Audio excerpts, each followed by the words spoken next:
Hello everyone, my name is Yamini Thukral and I welcome you to Adda 24/7 school. तो बच्चों, आज के लेक्चर के अंदर हम लोग chapter 8 human health and diseases class 12th biology का जो है वन शॉट के अंदर कंप्लीट करेंगे। So without wasting any time हम लोग फटाफट से जो है स्टार्ट करते हैं ह्यूमन हेल्थ एंड डिजीजेस के साथ। तो जब हम ह्यूमन हेल्थ की बात करते हैं तो हेल्थ हम क्या होता है, so for a long time this health was considered as a state of body and mind, जहां पे हमारे जो है ह्यूमर्स का बैलेंस था, जहां पे हमारे ह्यूमर्स का बैलेंस था। Humours are the fluids in the body, humours are the fluids in the body. और कितने टाइप्स के होते हैं? इट कैन बी गुड और इट कैन बी बैड। ठीक है, ह्यूमर्स हमारे दो तरीके के होते हैं, गुड और bad. So the discovery of the blood circulation, उसमें पता चला कि हमारे जो है गुड ह्यूमर हाइपोथेसिस को उन्होंने रिजेक्ट कर दिया था। ठीक है, so mind and mental state in can affect our body by the genetic disorders, जो कि हम जो है deficiencies when a child it is born in from it inherits from the parents. ठीक है, उसके बाद में सेकंड, इन्फेक्शंस जो है हमारी हेल्थ को अफेक्ट करते हैं।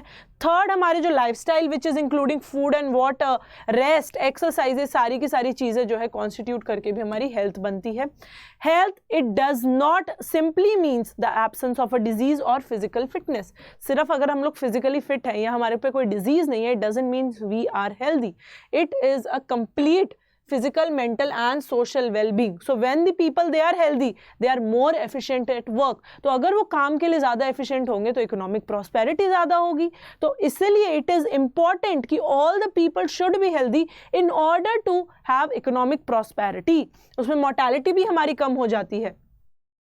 So balance diet, personal hygiene, regular exercise, ये सारे के सारे हमारे गुड हेल्थ मेंटेन करने में हेल्प करते हैं।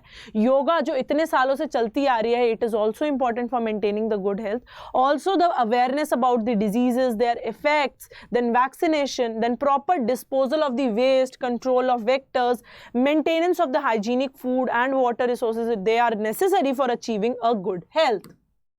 So diseases, they can be broadly classified into two, infectious and the non-infectious diseases. जब हम infectious की बात करते हैं, these are the communicable diseases. इससे आपको अंदाजा लग गया होगा, जो easily जो है by transmission जो है communicate हो जाती हैं, which are common cold, and आजकल जो हमारा चल रहा है कोविड-19, वो भी हमारा जो है कम्युनिकेबल इन्फेक्शियस डिजीज है।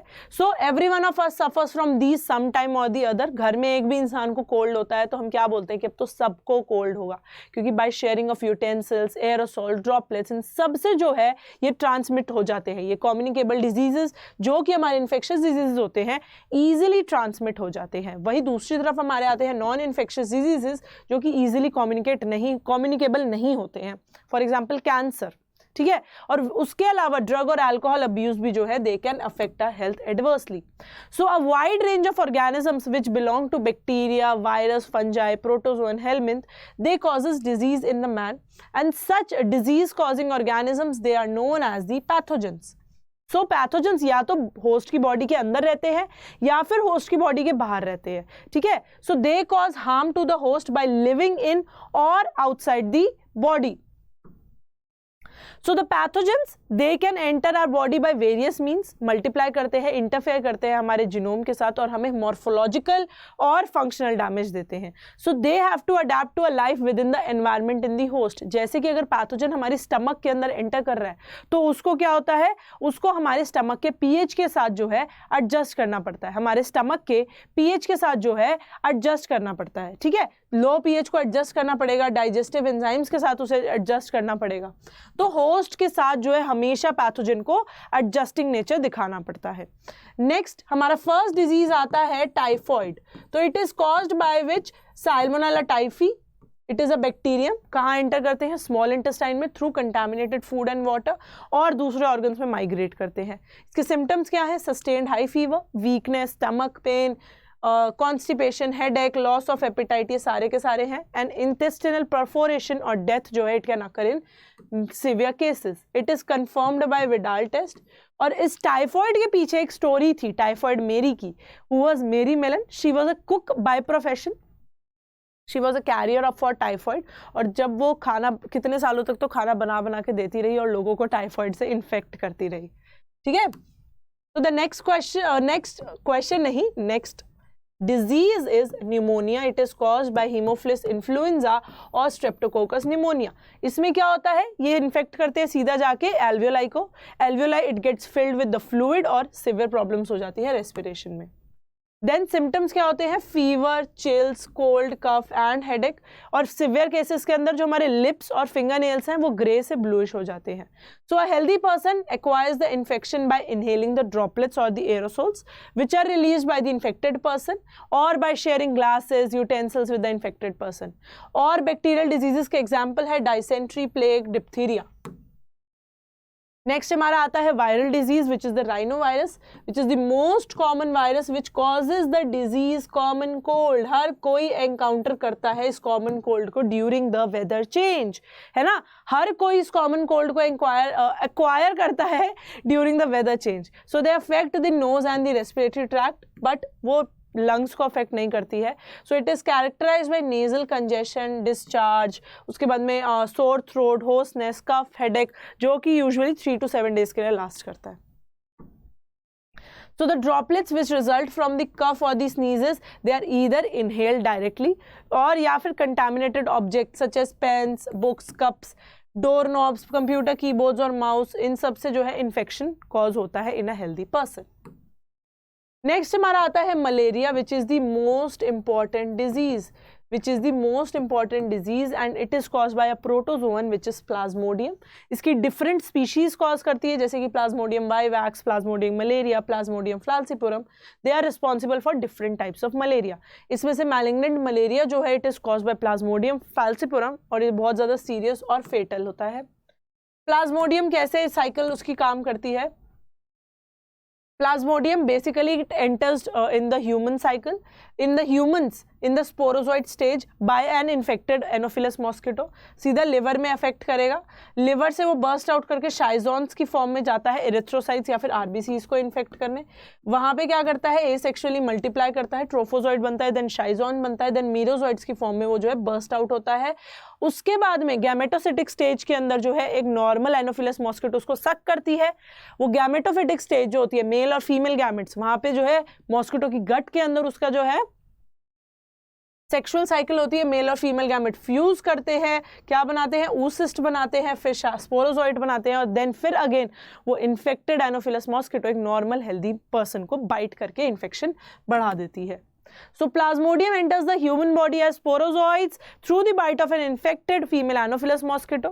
They multiply within the liver cells and then they attack the RBCs, which results in their rupture. So the rupture of the RBC it is associated with the release of a toxin which is hemozoin, जो कि chills और fever के लिए responsible होता है, which occurs every 3 to 4 days in malaria. हर 3 से 4 दिन के अंदर मलेरिया के अंदर chills आते हैं, वो hemozoin की वजह से आते हैं. So when a female Anopheles mosquito bites an infected person, so these parasites they enters the mosquito body और वहाँ पे जो है further development करते हैं. उनके अंदर जो है sporozoids की फॉर्म में स्टोर हो जाते हैं in the salivary glands. और जब जो होता है एक हेल्दी पर्सन को जो है ये इन्फेक्टेड मॉस्किटो बाइट करके स्पोरोजॉइड की फॉर्म में एंटर करवा देती है. तो बेसिकली हमें क्या पता चला, मलेरियल पैरासाइट के 2 होस्ट होते हैं, ह्यूमन एंड मॉस्किटो. ह्यूमन के अंदर वो अपनी एसेक्सुअल लाइफ साइकिल करता है और फीमेल एनोफिलस मॉस्किटो के अंदर वो अपनी सेक्सुअल साइकिल करता है. It is the vector. Next हमारी आती है डिजीज अमीबाइसिस. क्या आती है, amoebiasis, which is the amoebic dysentery caused by Entamoeba histolytica. It is a protozoan which lives in the large intestine. और इसके सिम्टम्स क्या होते हैं, constipation, abdominal pain, cramp, stools with excess mucus and the blood clots. ऐसे जो है हमारी legs जो है स्वेल कर जाती हैं. तो इसके जो हमारे कैरियर्स हैं वो कौन होते हैं, हाउस फ्लाइज होती है. And they serve to transmit the parasites from the faeces of infected person to food and the food products. और उनको कंटामिनेट करते हैं, मतलब कंटामिनेटेड फूड एंड वाटर के थ्रू ही जो है ये ट्रांसमिट होता है. Drinking water and food contaminated by the faecal matter, it is the source of infection. Then हमारा आता है एस्कैरियासिस. क्या आता है, ascariasis. It is caused by Ascaris, which is a common roundworm, and Wuchereria bancrofti, the filarial worm. ठीक है, Ascaris जो होता है हमारा intestinal parasite होता है, which causes Ascariasis. Then symptoms क्या होते हैं, internal bleeding, muscular pain, fever, anemia, and blockage of the intestinal passage. The eggs of these parasites they are excreted along with the feces. इस parasite के eggs जो है feces के साथ में excrete out होते हैं of the infected person, जो कि soil को contaminate करते हैं, water को करते हैं, plants को करते हैं. So a healthy person it acquires the infection through the contaminated water, vegetables, fruits, etc. Next हमारा आता है क्या, फिलारियासिस. वो एस्कैरियासिस था, ये filariasis. It is caused by the Wuchereria bancrofti. एक मिनट स्पेलिंग गलत हो गई. Filariasis.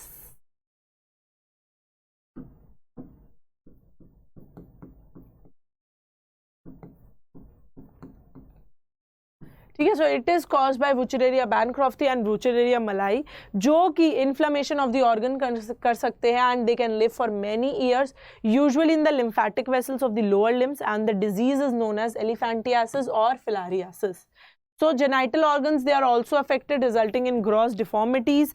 They are transmitted to a healthy person by the bite of the female mosquito vectors.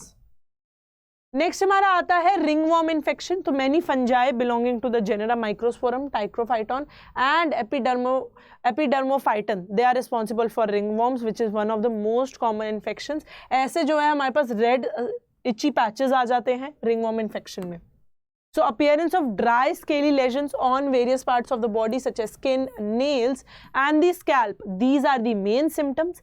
These lesions they are accompanied by intense itching. Heat and moisture जो है ये fungi को grow करने में help करता है. Okay, so ringworms they are acquired from the soil or by using towels, clothes or even comb of the infected persons. ठीक है. So maintenance of the personal and the public hygiene it is very important for prevention and control. Measures for personal hygiene क्या हो सकते हैं, keeping the body clean, consumption of clean food and the water. उसके बाद में public hygiene के अंदर क्या होता है, proper disposal of the waste, periodic cleaning and disinfection of the water reservoirs, pools, cesspools, tanks and observing the standard practices of hygiene in public catering. So in cases of airborne diseases such as pneumonia and common cold, in measures के accordingly हम क्या कर सकते हैं कि उनके साथ contact ना करें जो कि ऑलरेडी इन्फेक्टेड है, और उनके बिलोंगिंग्स को भी यूज ना करें. सो मलेरिया एंड फिलारियासिस के क्या कर सकते हैं कि वो अगर इंसेक्ट वेक्टर्स से थ्रू ट्रांसमिट होती है तो हम क्या कर सकते हैं कि उन कंट्रोल कर सकते हैं उन वेक्टर्स को और एलिमिनेट कर सकते हैं by eliminating their breeding places. इससे हम क्या करेंगे, by avoiding the stagnation and of water in and around the residential areas, regular cleaning of the household coolers, use of mosquito nets, introducing fishes like Gambusia in ponds जो कि mosquito larva पे feed करती है, spraying of the insects in the ditches, draining of the areas and swamps. Doors and windows should be provided with a mesh to prevent the entry of the mosquitoes. So then हमारा आता है next topic जो कि है हमारा immunity का. So हम बहुत जो है हम लोग रोज ही ऑलमोस्ट जो है पैथोजन से एक्सपोज होते हैं, है ना. हम लोग रोज ही ऑलमोस्ट पैथोजन से, इन्फेक्शियस एजेंट से एक्सपोज होते हैं, पर बहुत ही कम बारी जो है हमारा जो exposure rate results in diseases. Why? क्योंकि हमारी बॉडी अपने आप को डिफेंड कर सकती है.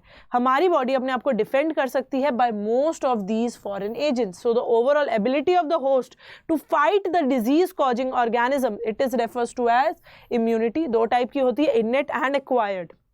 इनेट जैसे कि इसका नाम बताता है it is a non specific type and ये बाय बर्थ हमारे अंदर मौजूद होती है. इसमें क्या होते हैं, हमारे डिफरेंट टाइप्स ऑफ बैरियर्स होते हैं जो कि फॉरेन पैथोजेंस को एंट्री ही नहीं देते बॉडी के अंदर. और ये हमारे कितने टाइप के होते हैं, 4 टाइप के बैरियर्स होते हैं. सबसे पहला हमारा फिजिकल बैरियर जो कि हमारी स्किन है. It is the main barrier which prevents the entry of the micro organisms. Then mucus coating of the epithelium which lines the respiratory, gastrointestinal and urinogenital tracts. ठीक है. नेक्स्ट हमारा आता है physiological barriers जैसे कि हमारे acid in the stomach, saliva in the mouth, tears in the eyes. ये भी जो है माइक्रोबियल ग्रोथ को प्रिवेंट करती है. इसमें समझने वाली बात ये है कि जो इनेट इम्यूनिटी है वो नॉन स्पेसिफिक है. आप देख रहे हो कि बैरियर्स जो है जनरल है सारे पैथोजेंस के लिए. कोई भी स्पेसिफिक पैथोजन के अगेंस्ट में कोई स्पेसिफिक चीज नहीं है, नॉन स्पेसिफिक इम्यूनिटी है. So the third type of barrier it is cellular barrier. So leucocytes which are the WBCs and monocytes, natural killer cells, ये क्या करते हैं, they can phagocytise and destroy the microbes. Then lastly हमारे आते हैं cytokine barriers जो कि virus infected cells होते हैं. वो प्रोटीन सिक्रीट करते हैं जिनको हम लोग इंटरफेरॉन्स बोलते हैं, जो कि नॉन इन्फेक्टेड सेल्स को प्रोटेक्ट करते हैं from the viral infection. Next हमारी आती है क्या, एक्वायर्ड इम्यूनिटी। जब हम लोग एक्वायर्ड इम्यूनिटी की बात करते हैं तो इट इज पैथोजन स्पेसिफिक, तो ये स्पेसिफिक टाइप ऑफ इम्यूनिटी होती है, ये हमारी स्पेसिफिक टाइप ऑफ इम्यूनिटी होती है and it is characterised by a memory, इसके अंदर एक मेमोरी फॉर्म हो जाती है of the pathogen. So this means that a body when it encounters a pathogen for the first time वो क्या रिस्पॉन्स जनरेट करती है, प्राइमरी रिस्पॉन्स, जो कि स्लो इंटेंसिटी का होता है। देन सब्सिक्वेंट एनकाउंटर जब बॉडी का होता है विद द सेम पैथोजन, वो एक बहुत ही ज्यादा सेकेंडरी या फिर एनामनेस्टिक एक रिस्पॉन्स जनरेट करती है जो कि उससे तेज होता है, हाई इंटेंसिटी का होता है। So primary and secondary immune responses, they are carried out with the help of two types of special lymphocytes, which are the B and the T lymphocytes.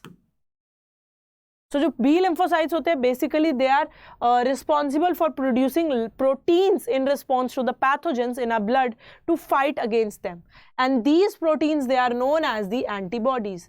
तो ये antibodies कौन produce करता है, B cells. So the T cells they do not themselves secrete the antibody, पर वो B cells को help करते हैं। तो antibody का structure कुछ ऐसा होता है which is represented as H2L2। मतलब देखोगे आप इसके अंदर वाई शेप स्ट्रक्चर है, दो हैवी चेन है, ये दो हमारी हैवी चेन्स हैं और दो हमारी लाइट चेन्स हैं, ठीक है। जो हमारा नीचे वाला पोर्शन होता है ना बच्चे, ये कांस्टेंट होता है, पर जो ये ऊपर वाला टॉप एपेक्स होता है लाइट और हैवी चेन का, ये हमारी एंटीजन बाइंडिंग साइट होती है। मतलब जो भी एंटीजन अगर आ रहा है ये उसके स्पेसिफिक हो जाएगी, तो ये हम वेरिएबल रीजन बोल सकते हैं। ये वेरिएबल रीजन हो सकता है क्योंकि हर एंटीजन के साथ में ये चेंज होती है, तो ये हमारा वेरिएबल रीजन हो गया, नीचे वाला हमारा कॉन्स्टेंट रीजन हो गया। So each antibody molecule has 4 peptide chain, 2 small called the light chain and 2 long known as the heavy chain. So antibody molecule को तभी हम लोग H2L2 heavy 2 light 2 के हिसाब से डिनोट करते हैं। Different types of antibodies हैं, IgA, IgM, IgE, IgG, ठीक है। एक IgD भी होती है, 5 टाइप की होती है, ठीक है। So because these antibodies they are found in the blood, ये क्या रिस्पॉन्स जनरेट करती है, ह्यूमोरल। ह्यूमोरल का मतलब होता है फ्लूइड, तो ब्लड के अंदर मौजूद है, ब्लड इज अ फ्लूइड, तो ये ह्यूमोरल इम्यून रिस्पॉन्स देती है। And this is one of the two types of acquired immune response, that is cell mediated and humoral. Cell mediated के अंदर हमारे टी सेल्स आते हैं और ह्यूमोरल के अंदर हमारे बी सेल्स यानी कि एंटीबॉडीज आती हैं। So tissue matching, blood group matching, they are essential before undertaking any graft transplant, or even after this the patient has to take immunosuppressants. तो जब हम लोग ग्राफ्ट की बात करते हैं, जब हम लोग ग्राफ्ट की बात करते हैं कि हम लोग जो है ग्राफ्ट इम्प्लांट करेंगे, कि हम लोग जो है ट्रांसप्लांटेशन करेंगे, तो उसके लिए हमें ब्लड ग्रुप मैचिंग लेनी पड़ती है और उसके बाद भी जो है इम्यूनोसप्रेसेंस खानी पड़ती है। क्यों? क्योंकि जो बॉडी है उस नए ग्राफ्ट को as a non self treat करती है, तो उस रिस्पॉन्स को हमने दबाने के लिए इम्यूनोसप्रेसेंस खानी पड़ती हैं। और किस चीज़ का डर होता है हमें, ग्राफ्ट रिजेक्शन का, कि कहीं बॉडी उसी ऑर्गन के अगेंस्ट में एंटीबॉडीज ना बना ले और अल्टीमेटली हमारा जो ग्राफ्ट है वो रिजेक्ट हो जाए। फिर हमारा आता है active and passive immunity. So when a host it is actively expose to the antigens, उसकी बॉडी जो है एक्टिवली जो है एंटीबॉडीज बनाती है एंड उसको हम लोग एक्टिव इम्यूनिटी बोलते हैं। It is slow and it takes time to get its full effective response. So injecting the microbes deliberately during immunisation, तो वैक्सीनेशन के अंदर क्या होता है, बेसिकली हम लोग डेलिबरेटली वीकेंड पैथोजेंस को बॉडी के अंदर डालते हैं ताकि बॉडी पहले ही उसके अगेंस्ट में एंटीबॉडीज बना ले और जब वो एक्चुअल पैथोजन एनकाउंटर होगा तो वो सेकेंडरी रिस्पॉन्स जनरेट करे। तो उससे क्या होगा, हमारा बॉडी को टाइम नहीं लेना पड़ेगा और बॉडी इन्फेक्ट नहीं होगी। तो एक्टिव इम्यूनिटी के अंदर यही होता है कि जब पैथोजन बॉडी के अंदर जाए और एक्टिवली जो है हम लोग एंटीबॉडीज बनाएं। नेक्स्ट आती है हमारी पैसिव इम्यूनिटी। तो जब रेडीमेड एंटीबॉडीज को हम लोग डायरेक्टली इंजेक्ट कर देते हैं बॉडी के अंदर अगेंस्ट फॉरेन एजेंट, उसको हम लोग पैसिव इम्यूनिटी बोलते हैं। मतलब बॉडी को कोई काम नहीं करना पड़ा, बॉडी सिर्फ पैसिवली जो है बैठी थी। So the yellowish fluid colostrum which is secreted by the mother which is the first milk in the initial days of lactation, it has abundant antibodies, उसके अंदर अबंडेंट एंटीबॉडीज होती हैं to protect the infants and the foetus. It also receives the same antibodies from their mother. So through the placenta जो है ये antibodies को secrete करता है and these are some examples of the passive immunity. तो उसके बाद में हमारा आता है वैक्सीनाइजेशन एंड द इम्यूनाइजेशन। तो द प्रिंसिपल ऑफ इम्यूनाइजेशन और vaccination is the property of formation of the memory. जैसे कि मैंने आपको बताया था कि वैक्सीनेशन के अंदर जो इंजेक्शन है उसमें हम लोग जो है इनएक्टिवेटेड पैथोजन को इंसर्ट कर देते हैं और बॉडी उस पैथोजन के अगेंस्ट में एंटीबॉडीज बना लेती है। फिर जब वो पैथोजन असलियत में अटैक करने आता है तो बॉडी प्राइमरी की जगह पे सेकेंडरी रिस्पॉन्स ही जनरेट करती है। So it builds a memory. So the antibodies produced in the body against these antigens, it would neutralize the pathogenic agents during the actual infection, and the vaccines also generate the memory B and the T cells जो कि recognize करते हैं pathogen को quickly on subsequent exposure और overwhelm the invaders with massive production of the antibodies। तो memory के ऊपर जो है हमारा vaccination काम करता है। So if a person, if he or she it is infected with some deadly microbes to which quick immune response it is required, as in tetanus, तो हमें जो है डायरेक्टली इंजेक्ट करनी पड़ती है प्रीफॉर्म्ड एंटीबॉडीज या फिर एंटीटॉक्सिन। तो जैसे स्नेक बाइट्स के टाइम पे भी क्या होता है, हमें उसी टाइम पे प्रीफॉर्म्ड एंटीबॉडीज डालनी पड़ती है इन एंटीवेनम, उसे हम क्या बोलते हैं, passive immunisation. So the antibodies which are, एक मिनट, हाँ, सो रिकॉम्बिनेंट डीएनए टेक्नोलॉजी ने भी जो है प्रोडक्शन ऑफ एंटीजेनिक पॉलीपेप्टाइड्स को पॉसिबल किया है इन बैक्टीरिया और the yeast. So vaccines which are produced using this approach they allow large scale production और एक ग्रेटर अवेलेबिलिटी होती है for the immunisation. Example in hepatitis B vaccine is produced from the yeast. Allergies क्या होती है, basically the exaggerated immune response of the body against the antigens which are present in the environment. So जो the substances to which an immune response it is generated, it is known as the allergens, and the antibodies produced to these are of the IgE type। so IgE type antibodies जो है इसको mediate करती हैं, तो जिसके against में allergy produce होती है वो होते हैं एलर्जेंस। और एलर्जी क्या होती है, एग्जैजरेटेड इम्यून रिस्पॉन्स, किसी भी एक ऑब्जेक्ट या फिर किसी भी एक पार्टिकल के अगेंस्ट में एग्जैजरेट करके जब इम्यून रिस्पॉन्स आता है उसे हम लोग एलर्जी बोलते हैं। सो एलर्जेंस के एग्जाम्पल क्या है, डस्ट, पॉलन। आप बोलते हो ना कि किसी को डस्ट से एलर्जी है, किसी को पॉलन से एलर्जी है, किसी को एनिमल डैंडर से है। सो सिम्टम्स क्या होते हैं हमारे, sneezing, watery eyes, running nose and difficulty in breathing. जब हम लोग एलर्जी की बात करते हैं, it is due to the release of chemicals like histamine and serotonin. तो एलर्जी हमारी किसकी वजह से होती है, it is mediated by histamine and serotonin. इसको ट्रीटमेंट हम कैसे कर सकते हैं, by anti histamine, adrenaline and steroids which quickly reduce the symptoms of the allergy. Auto immunity की जब हम बात करें तो जब बॉडी अपने ही सेल्स के अगेंस्ट में खड़ी हो जाती है और नॉन सेल्फ उनको कंसिडर करने लग जाती है तो उसे हम क्या बोलते हैं, auto immunity. So memory based acquired immunity, it has evolved in higher vertebrates based on the ability to differentiate between the self cells and the non self cells।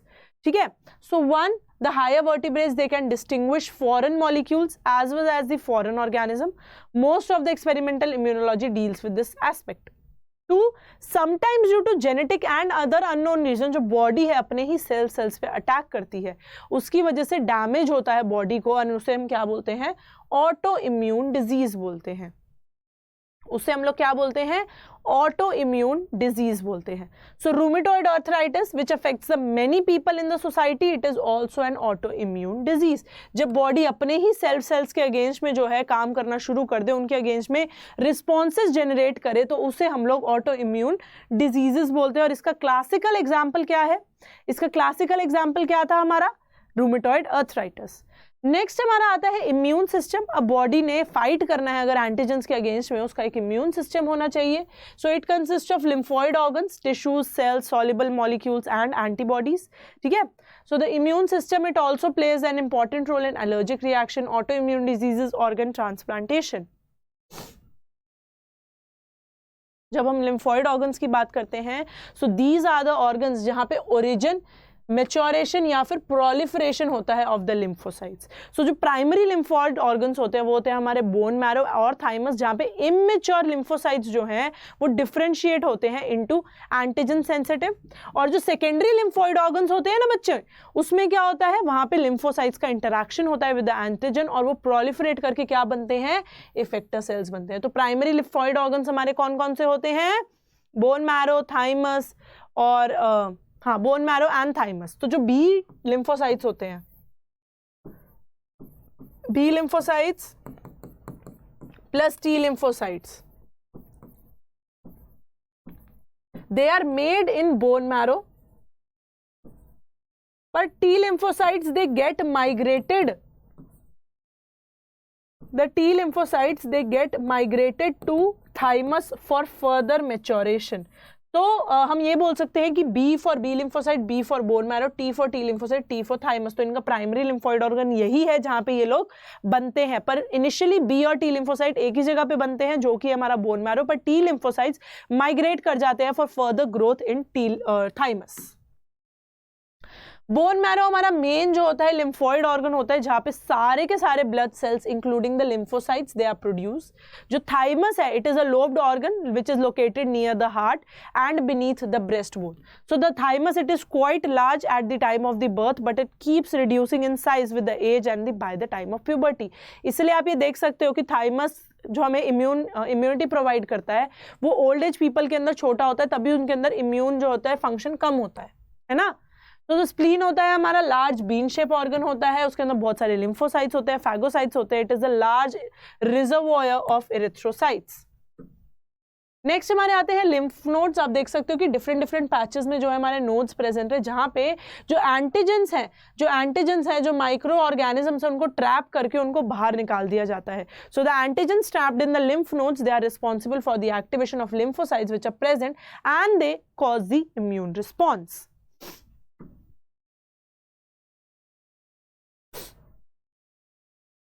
A lymphoid tissue, it is also present in the lining of the major tracts which is the respiratory, digestive and urinogenital, known as the mucosal associated lymphoid tissue. Next comes AIDS.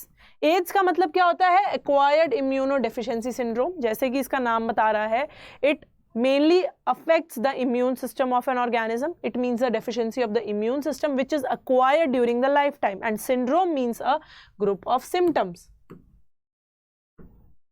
So it is caused by human immunodeficiency virus which is HIV, which is a group of virus known as the retrovirus, क्योंकि इसके अंदर क्या होता है हमारा RNA genome होता है। Transmission कैसे होता है? By sexual contact, by transfusion of contaminated blood needles, by sharing infected needles, as in the case of intravenous drug abusers, and lastly from infected mother to her child. तो ये हमारे जो होता है HIV की लाइफ साइकिल होती है। सबसे पहले fusion of the HIV to the host cell surface, then जब फ्यूजन होता है तो उसके बाद में क्या होता है, वो जो उसका जीनोम है हमारा HIV का वो अंदर आ जाता है। उसमें क्या होता है हमारे रिवर्स ट्रांसक्रिप्टेज के थ्रू रिवर्स ट्रांसक्रिप्शन होकर DNA बनती है। जो वायरल DNA है वो इनकॉर्पोरेट हो जाता है विद द होस्ट DNA, उसके साथ में मल्टीप्लाई करता है और हमारे वायरल प्रोटीन्स बन जाते हैं।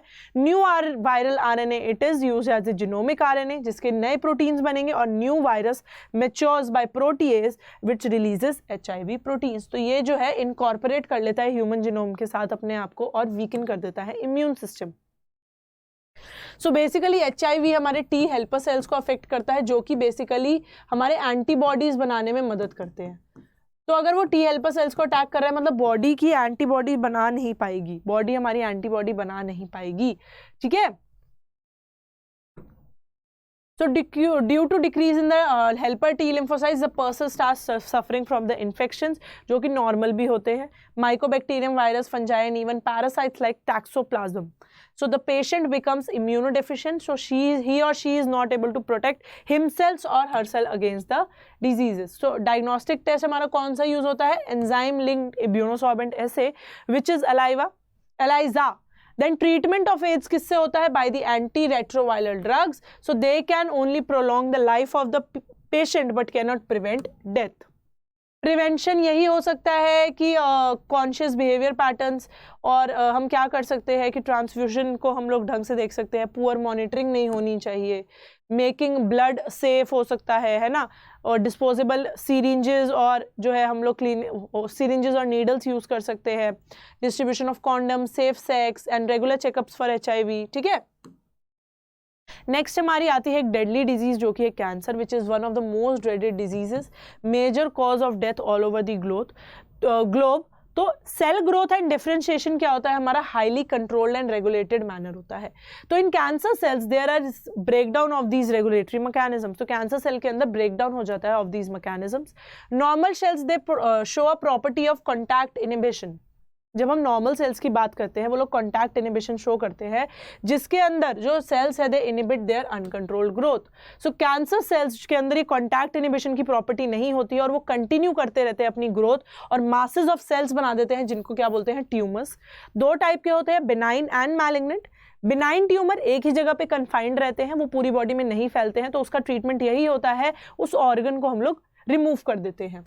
वहीं जब हम मैलिग्नेंट ट्यूमर की बात करते हैं तो उसमें क्या होता है, पूरी बॉडी के अंदर ट्यूमर फैल जाता है, ठीक है। सो नियोप्लास्टिक ट्यूमर सेल्स होते हैं, जो जहां ये जो हमारे ट्यूमर सेल्स लॉज होंगे वहां पे नियोप्लाज्म कर देंगे, वहां पे नया ट्यूमर बना देंगे, ठीक है। So the cells slot from such tumors they reach distant sites, malignant tumor की बात कर रहे हैं, and this property it is known as metastasis, कि जहां पे वो ट्यूमर सेल जाए वहां पे वो नया ट्यूमर बना दे। कॉजेस क्या होते हैं हमारे, सबसे पहले फिजिकल, केमिकल और बायोलॉजिकल एजेंट्स, और उनको हम क्या बोलते हैं, carcinogens. Ionising radiations like the X rays, gamma rays, non ionising radiation like the UV rays, वो डीएनए डैमेज कॉज करती है and they are the main cause of carcinogens. Then tobacco smoke के अंदर जो होता है it can cause mutations in the DNA, और oncogenic virus जो है उनके अंदर वायरल ऑन्कोजीन्स हो जाते हैं। So several genes which are known as the cellular oncogenes or the proto-oncogenes, वो हमारे नॉर्मल सेल्स के अंदर ही होते हैं। जब उनको एक्टिवेट कर देते हैं तो वो क्या कर देते हैं, ऑन्कोजेनिक ट्रांसफॉर्मेशन, और वो वायरल जीन्स में बदल जाते हैं। डिटेक्शन कैसे होती है, by biopsy and the histopathological studies and blood and tissue smear जो हम वो कर सकते हैं। इंक्रीज सेल काउंट हम लोग देख सकते हैं।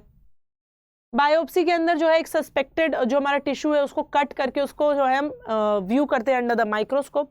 सीटी हो गया, एक्सरे हो गया, एमआरआई हो गया, ये सब भी बहुत ज़्यादा यूजफुल होता है। सीटी क्या यूज़ करता है, एक्सरे यूज़ करता है, एमआरआई मैग्नेटिक फील्ड यूज़ करता है, और हमें 3D इमेज मिल जाती है हमारे ऑर्गन की जो भी सस्पेक्टेड है। ट्रीटमेंट क्या होता है, एज सच ट्रीटमेंट होता है surgery, radiation therapy, immunotherapy, chemotherapy, ये सारे के सारे जो है साथ में मिलके ही जो है ट्रीटमेंट होता है। So the last topic of the chapter is drugs and alcohol abuse. So drugs क्या होते हैं, basically drugs are medicine only, पर जब हम लोग उनको ओवर लिमिट ले लें तो वो क्या हो जाएगी, हमारी ड्रग अब्यूज हो जाएगी। So proper education and guidance it can enable youth to safeguard themselves against these dangerous behavioural patterns. So drugs which are commonly abused, they are opioids, cannabinoids and coca alkaloids. Majority of this are obtained from flowering plants. तो जब हम opioids की बात करते हैं, so these are the drugs which bind to specific opioid receptors which are present in our central nervous system. Opioids का example है सबसे पहला हेरोइन, जिसको हम commonly smack बोलते हैं।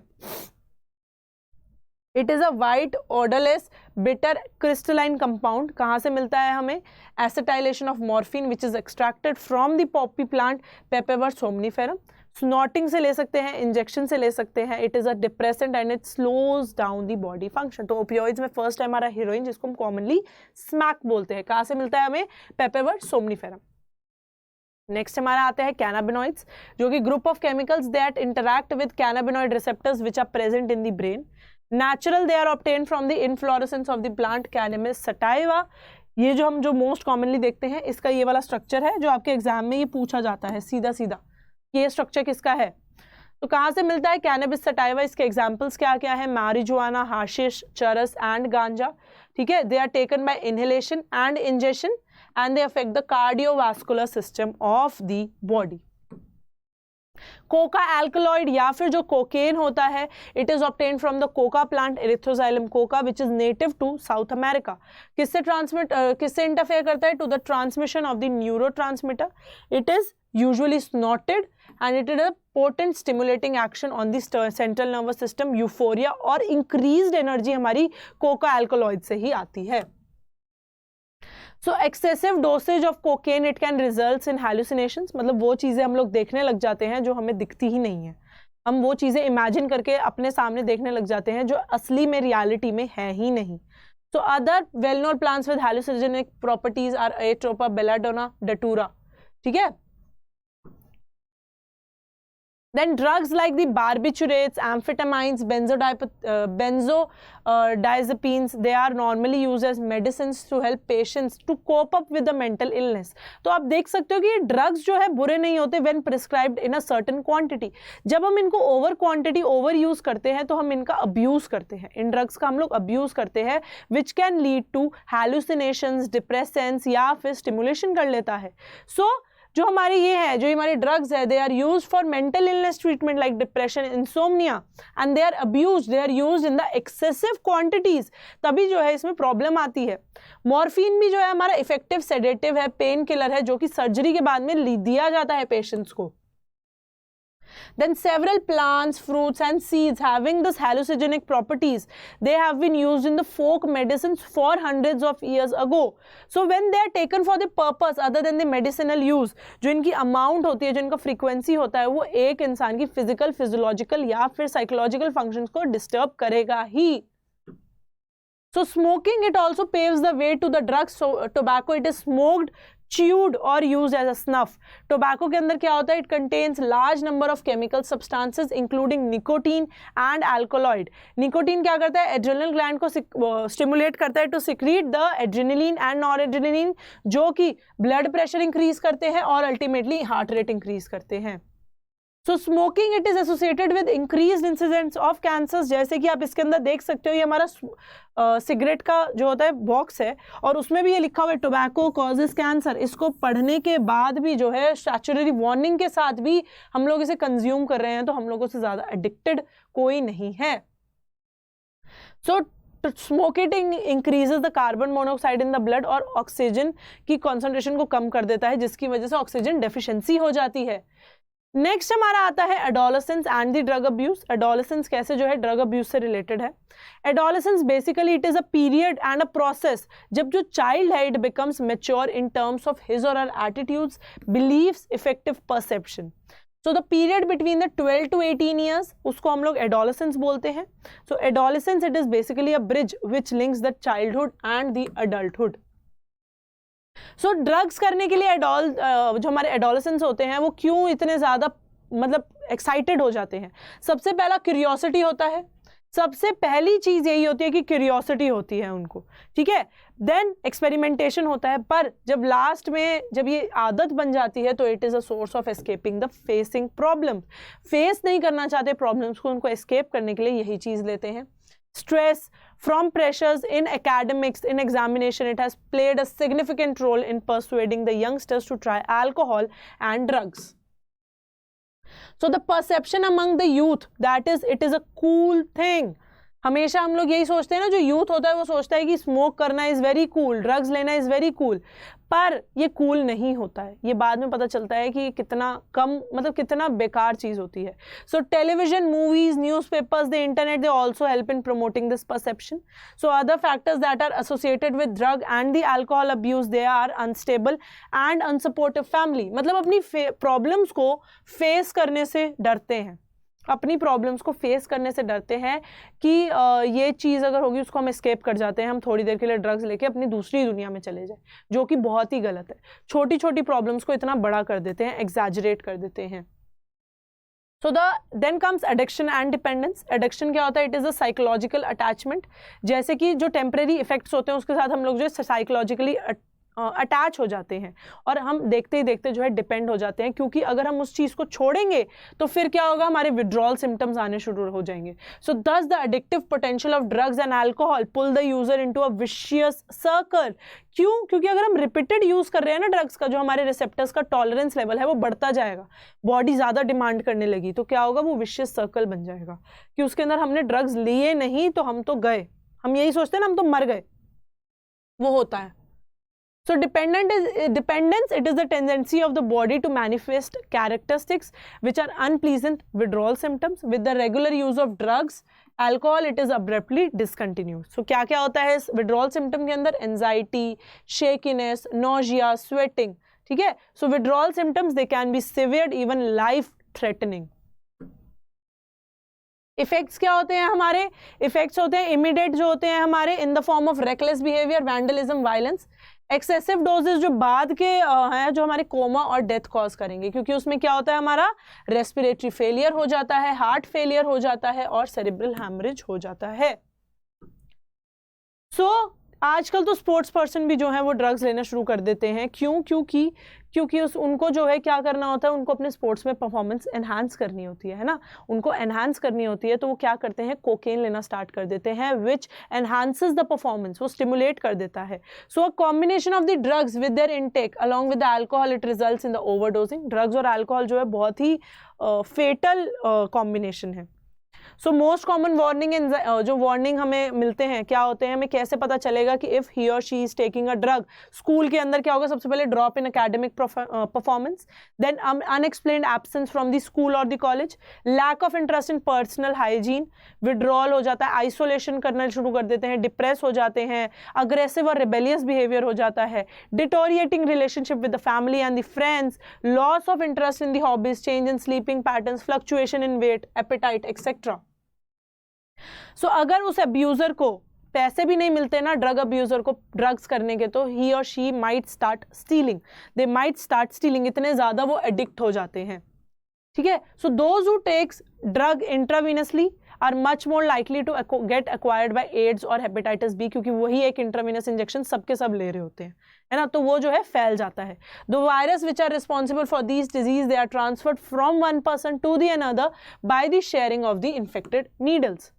So the use of alcohol during adolescence, it has many long-term effects. It can cause cirrhosis, which is the damaging of the liver and the central nervous system. So it during pregnancy अगर हम drugs और alcohol consume करते हैं तो it can adversely affect the fetus. So हमारे sports person के ऊपर क्या क्या effect आता है, अगर हम females की बात करें तो aggressiveness, और उसके बाद में क्या होता है, इंक्रीज एथलेटिक परफॉर्मेंस होती है। साइड इफेक्ट्स क्या होते हैं, मैस्कुलिनाइजेशन होता है, फीचर्स लाइक मेल्स आने शुरू हो जाते हैं, अग्रेसिव होना शुरू कर देते हैं, mood swings, depression, abnormal menstrual cycle, hair growth on the face and the body, enlargement of the clitoris and deepening of the voice. वही मेल्स के अंदर क्या इफेक्ट आता है, फर्स्ट इंक्रीज अग्रेसिवनेस, एक्ने हो जाते हैं, reduction in the size of testicles, depressions, mood swings, liver dysfunction, breast enlargement हो जाता है, enlargement of the prostate gland हो जाता है, बाल्डनेस हो जाती है। तो आप देख सकते हो कि स्पोर्ट्स पर्सन जो भी कंज्यूम करते हैं, जो भी अब्यूज करते हैं ड्रग्स को, अल्कोहल को, उनको ये सारे जो है इफेक्ट्स आते हैं। तो प्रिवेंशन एंड कंट्रोल क्या होता है, सबसे पहले हमने जो है सिचुएशन को आइडेंटिफाई करना है कि कौन सी चीजें जो है एडोलेसेंट्स को पुश कर रही हैं टुवर्ड्स द ड्रग्स। उसमें क्या होता है, पेरेंटिंग भी होगी, पेरेंटिंग भी बहुत ज्यादा अफेक्ट करती है कि कैसे जो है हमारे पेरेंट्स जो है नर्चर कर रहे हैं, कैसे कंसिस्टेंट डिसिप्लिन बनाया हुआ है, कैसे जो है सब्सटेंस का लोअर रेट मेंटेन कर रहे हैं। सबसे पहला प्रिवेंशन होता है अवॉइड अनड्यू पीयर प्रेशर। आसपास वाला जो हम कहते हैं ना कि एक इंसान का फ्रेंड सर्कल बताता है कि हाउ द पर्सन इज, सो वो जो पीयर प्रेशर है ना, वो जो आसपास वाले ग्रुप प्रेशर है उसको अवॉइड करना है ना। Second, education and counselling, counselling करनी है रेगुलरली, एजुकेशन प्रोवाइड करनी है, एजुकेशनल अवेयरनेस प्रोवाइड करनी है कि अगर हम ड्रग्स लेंगे तो हमें क्या क्या साइड इफेक्ट्स देखने को मिलेंगे, है ना। और चिल्ड्रन की एनर्जी को चैनलाइज करना है into healthy pursuits like sports, reading, music, yoga, जो भी वो हॉबीज करना चाहता है वहां पे जो है वो एनर्जी को हम लोग यूटिलाइज करेंगे। Next, seeking help from parents and peers. Parents और पीयर्स जो है बहुत बड़ा रोल प्ले करते हैं। पेरेंट्स की जो नर्चरिंग होती है that plays an important role in preventing the drug usage. वहीं पीयर्स जो होते हैं, हमारे ग्रुप मेंबर्स होते हैं, वो भी हमें बहुत इफेक्ट करते हैं।